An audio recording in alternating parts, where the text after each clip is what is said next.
Right, so you can see I'm back home in New Zealand, but there on the wall behind me is a memento we brought back from our 2006 Egypt trip. Anyway, here's the next part of my trip to Egypt, up to the Suez Canal. Fun coming. And somewhere in this video, boy, have we got a massive surprise for you. So, wow. Can't talk about it now anyway. Enjoy. My trip to the Suez Canal, man, it was amazing. Near-death experience, nearly got arrested, and decision made on bringing the boat.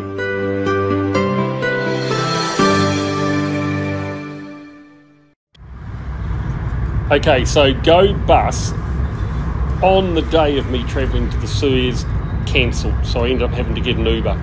3.5 hour ride was just a little over $40, so pretty good. Just coming up there on the right, we're in the Uber now, heading north, is the Four Seasons Hotel, and wow, I mean, it's just amazing.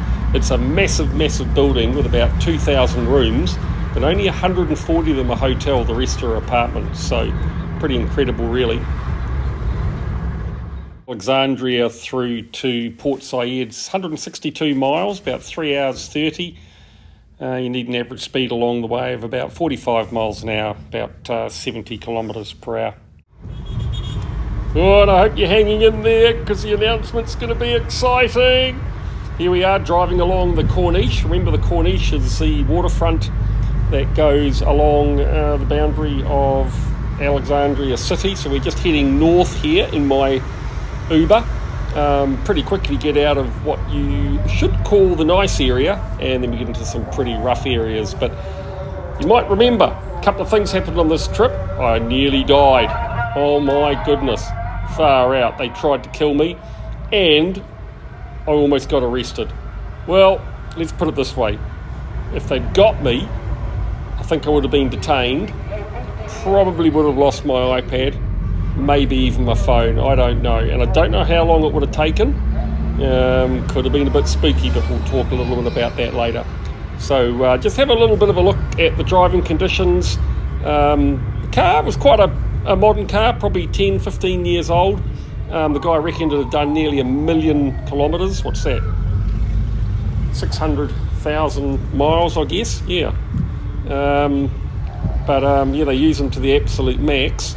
But that was Uber, and as I said, about $50, so about 30 US, I guess. It was pretty good though. But anyway, have a bit of a look at the driving conditions.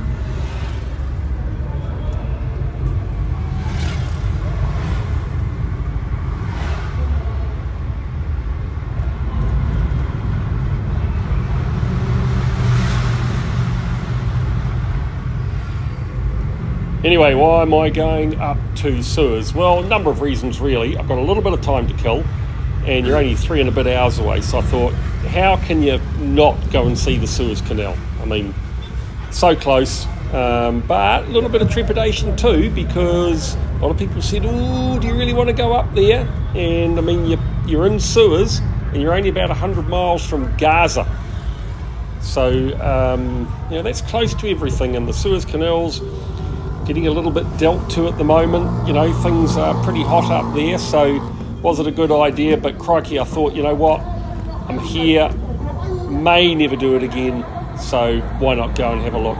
One of the other reasons was, if we were coming down with the boat to Egypt, then Port Said is one of the major ports. There's only about 3 of them, so I'm likely to go in there and try and pick up fuel. And if you ever were going to go through Suez into the Indian Ocean, well, obviously you got to go through there, so good to go and have a look. And I really wanted to see the Suez Canal itself. I mean, that was a big thing for me. So what did I do? I booked best hotel I could find, and right on the edge of the Suez Canal. And you've had a little bit of a sneak preview of that. Pretty amazing place, really. Yep, really enjoyed it. So pleased I went, but you're just going to have to wait some more for the big but. Anyway, came across these sort of things all the time. Basically, truck full of oranges or citrus, might have been mandarins, I'm not 100% sure. And I mean, look, this is it's called a motorway, but it's not a motorway. And at times you just slow right down to this and look at the condition of the road. I mean, it's pretty rough really, but coming across this sort of thing all the time. And all the way along the side of the motorway between Alexandria and Port Said, palm tree plantations, and had a bit of a look at it. Big producer of palm oil. Each of those trees individually gets pruned to keep the palms from hanging down too much and creating an obstacle, I guess, to get up there and harvest. But massive job and so labour intensive.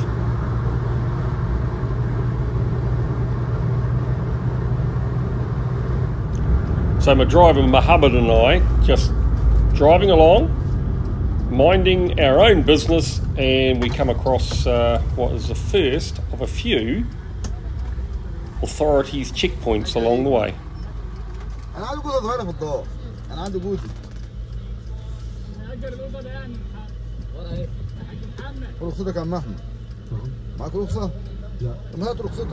Right, now, did you notice that guy that stopped us had a pen and paper in his hand? That becomes quite significant. And along the way, all these sort of man-made ponds on the right there, they ended up being on both sides. You can almost see the diggers in the background, but there's a massive estuary out there. And these diggers are basically forming all these ponds, and in these ponds are fish farms. And they seem to be individually run by private people, so I'm assuming you can buy a fish pond and shrimps too. But I noticed on the trip up and the trip back was at night, there were people working there all the time. So as per usual, they work 7 days a week, every day, and at times at night. But yeah, they grow a huge amount of fish in there and shrimps. 20 kilometres later. I got no idea what's going on here, but we've just been pulled over by the police, and the driver's had to show his ID. There's a little bit of an exchange between the two of them, and now we're parked on the side of the road, and he's been spoken to. Not quite sure what about. Second time we're pulled over, actually. Well, not pulled over, it's a checkpoint. And they just seem interested in the fact that I'm in the vehicle, so I don't quite know what's going on here, but we will find out. It's been a very interesting day so far, which I've probably briefed you on by the time we get to this bit, but we'll see what happens, eh?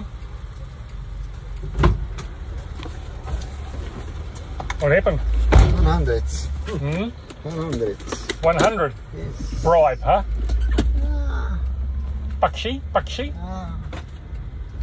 Yeah, so basically they wouldn't let him move on without a bit of bakshi, so I'll have to sort him out for that when we get to our destination. But so what happened there was when we went through the first checkpoint, because that was on one side of a city or a town, I think the police officer noted there was a foreign person in the car, and so he wrote down our registration, because when we got stopped by that second guy, he had our registration. And obviously you can't extract from people something that they haven't got, but they probably know that any tourist or foreign person is going to have money, so he got his 100 bakshish. Anyway, just before we give you the big news, we'll just go back to the beginning in Alexandria. I ordered the Uber, paid for it online, and I got in the Uber, and the guy says, cash. I said, no, I've paid. I've already paid. No, cash. I said, no, I've paid, and I showed him the thing that I paid. Anyway, what he pointed out was, he said, I've got no money to come back. I can't afford to drive the car back from Port Said to Alexandria. And now you've seen what you've seen. He paid the 100 bakshish back there. So clearly he had money, and we got tapped for a bit more a bit later on, and he opened his wallet up and he had money. Anyway, to get going in the end, I said, look, I tell you what, when we get to Port Said, I'll fill your car with petrol and that'll get you home. And on that basis he headed off. But then we stopped and he filled up and he wouldn't let me pay. So I think it was a little bit of a ruse and they were trying to catch me out. Anyway, you have been patient. So, here it is.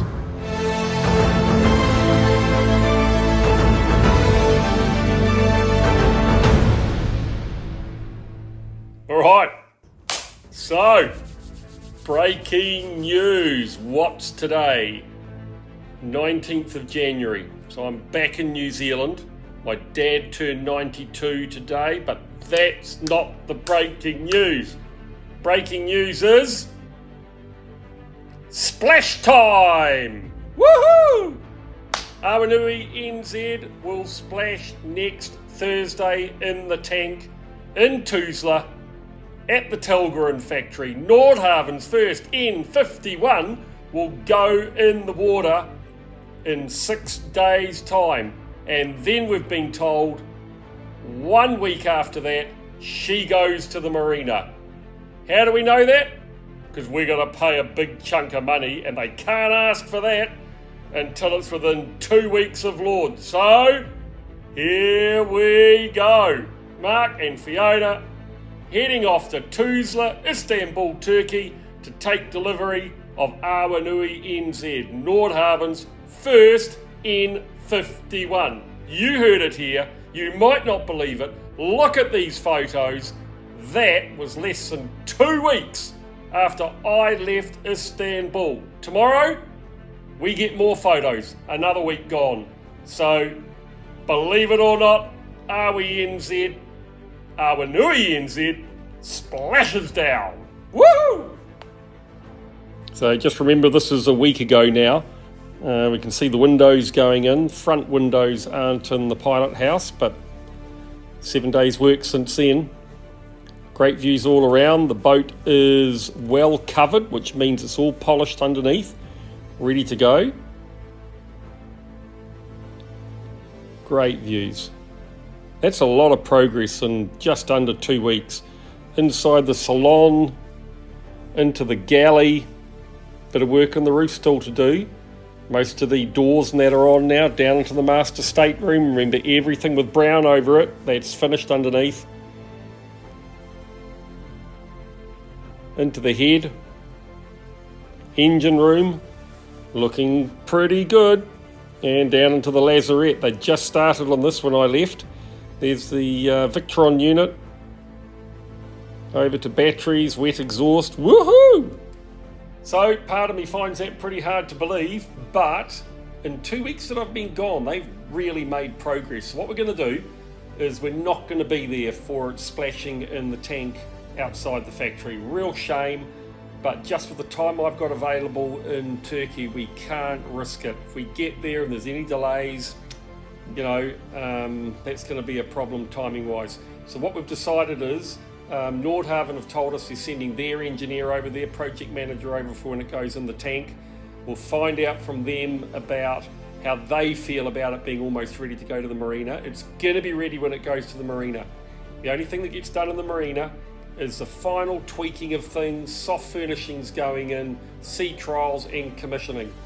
So after it goes in the tank, we'll have a really good idea of what that date is going to be shipped by truck, and I will be there for that. I'm on that truck and I'm following that truck at times as well. I want that on film. It goes into the water and then we take it around. It's driven around to the marina. So that'll be her first time under her own power. So, you know, 5th, 6th of February, maybe that's a bit optimistic, who knows. But I think 2 weeks from now, we're on our way. We're going to have a break on the way. We're getting off in Hong Kong, something like that, just for one night, just to get ready to arrive in Tuzla. Awanui NZ is on her way. Now, let's get back to the Suez Canal.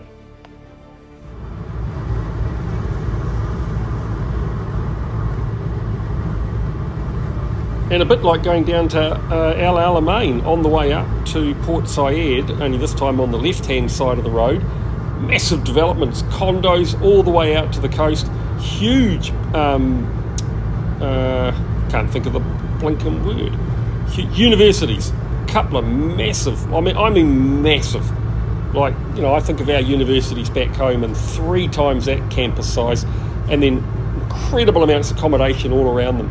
I mean, everything you can see there on the left is to do with one university, and it's new, pretty much new, beautifully planted out, shopping malls around, everything. And that is not a bad load of hay.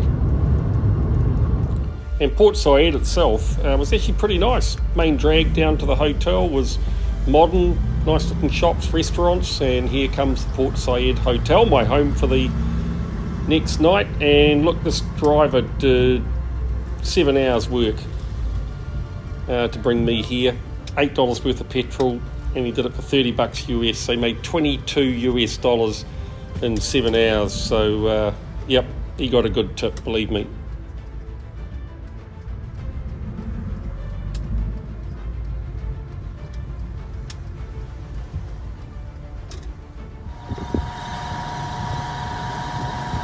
Okay, Suez Canal at dusk. Actually, really pleasant evening. There's a container ship going out of the Suez Canal, so they go out on the right hand side and come in on the right hand side, their right hand side each time. So this here right in front of us, just beyond those fishing boats, is where all the ships come in to the Suez Canal. And at the moment they're all waiting out here in the Mediterranean. You should be able to see them. See the lights just coming on? And all those boats start heading through at about 3 o'clock in the morning. Pilot boat picks them up and then leads them all the way through. And I'm assuming that people are actually approved as Suez ships captains. They can come through any time on their own. Fishing boats down the front there. Looks like a crane. Dry dock. This is the Suez Canal. Straight ahead there in the distance, of course, Sinai, North Sinai. It's an amazing experience here. I don't know quite how to put it in words. This city is incredible. I'm staying in an amazing hotel. Just love it. 5-star. I'm going to take you through it actually. So here's that was my balcony. I've got a view down the Suez Canal and out to the Mediterranean. Check this out. Little love couch there on the right. Whoop, there's a Heineken. Big bed. Monster bed. Come through here. I'll just check out our bathrooms. So there's one bathroom. Oh, this is so different to the apartment back in Alexandria. Oh my goodness. Wow. There is a sink. Not quite sure what that's for. Coming through into my lounge. Beautiful chairs there. And from my lounge, check this out, I have a view of the Suez Canal. And at the far end here, a second toilet. What more could a bloke ask for? In Port Said, S-A-I-D. I really need to work that out, don't I? Anyway, this is my home tonight, and that was 120 US, so about $180 NZ. Bit of a treat really. Half of what I'm spending for 2 weeks in Alexandria. But you know what? It's worth it to be here. And tomorrow I am going to go and check out to see if there's anything we can do on the fuel price and what's involved in visiting here to the Port Said Yacht Club, which is apparently where all the private boats come into. So it's just a hub of activity. There's lots going on. It's very clean. The people are lovely. It is not what I expected. I'm quite excited, as if you can't tell.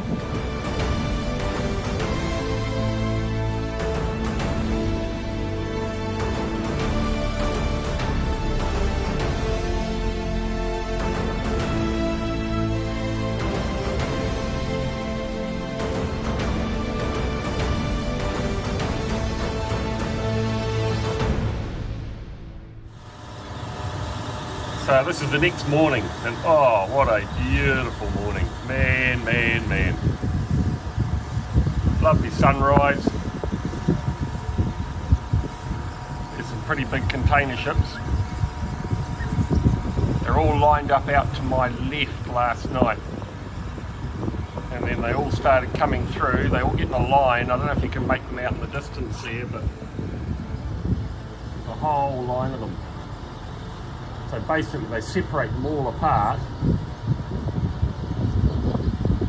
Then the pilot boat guides them all the way down the Suez, which is right there. Still massive container ships going through. You've seen quite a bit of publicity about the troubles in the Red Sea, and that a lot of the shipping companies aren't going. So if a lot of them aren't going, man, I hate to think how busy it must be at other times. Like there must just be ship after ship after ship after ship. So that's the shot for me there, just coming in now. There's the sun. Look at that, there's the sun just starting to rise over the Suez Canal. Massive container ship just starting to enter it. A lot of fishing boats out there by the look of it. Pretty amazing. And there's a fishing boat just coming from right to left now, about to leave. Just down there, bottom of the picture. There he goes, see? Just coming in from the right hand side. So, what a gorgeous morning.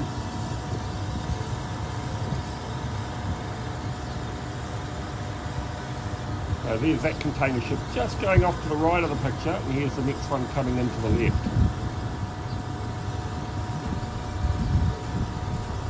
And close behind that, another one. So yummy breakfast out of the hotel, and this is about where things started getting quite interesting. Off to find the Suez Canal, see how close I could get. So the guy you just saw before was the manager of the hotel, and he was really helpful.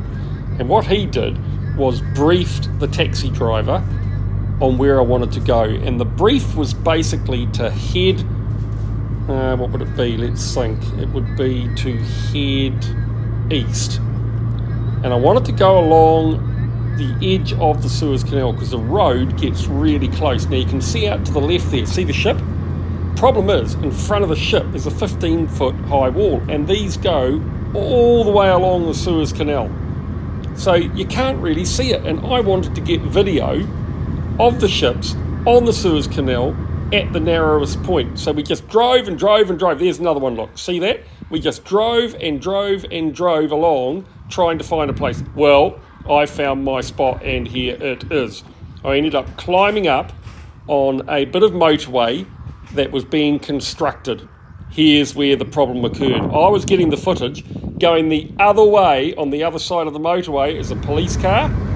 And you can see in this shot, we're heading back to town. And fast. Because the police car started flashing its lights, siren on, it wanted me, couldn't get me, simply because I ran down the ramp, jumped into the taxi, we took off. He couldn't go immediately across the meridian, so the police car had to head on further down.